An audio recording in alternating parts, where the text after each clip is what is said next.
Hi guys, ఎట్లున్నారు? ఈరోజు మేము పుణ్యస్ వర్సెస్ గోపి మ్యాచ్ ఆడబోతున్నాం. గోపి మంచి టాస్ వేయండి. ఇంకా గోపి మంచి ఫామ్ లో ఉన్నాడు. హెడ్స్ పడింది. పూనెస్ గెలిచిండు. చూస్తూ బ్యాటింగ్ చేశాడు. 1 ఓవర్ మ్యాచ్ ఆడిపోతున్నారు. టచ్కి రండి. బౌలర్ మంచి ఫామ్ లో ఉన్నాడు. First ball hit wicket. First ball లోనే వికెట్ అయ్యాడు. హిట్ వికెట్ అయ్యాడు. మ్యాచ్ ఊడిపోతాడు.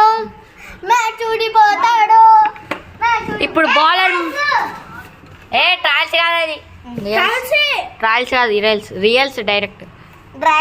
రియల్స్. ఇప్పుడు మా తమ్ముడు ఒక్క రన్ చేస్తే మ్యాచ్ విన్ అవ్వచ్చు. వీడు చాలా మంచి చెడ్డ బౌలింగ్ చేస్తాడు. ఇది లో బాల్ గాయ్స్. చెత్త బౌలింగ్ చేస్తాడు. పూనెస్ చెత్త బౌలింగ్ చేస్తాడు. గాయ్స్, అరే రన్ చేయొద్దు. నెక్స్ట్ మనం ఇద్దరం మేమిద్దరిని మ్యాచ్ అయిపోయింది గాయ్స్.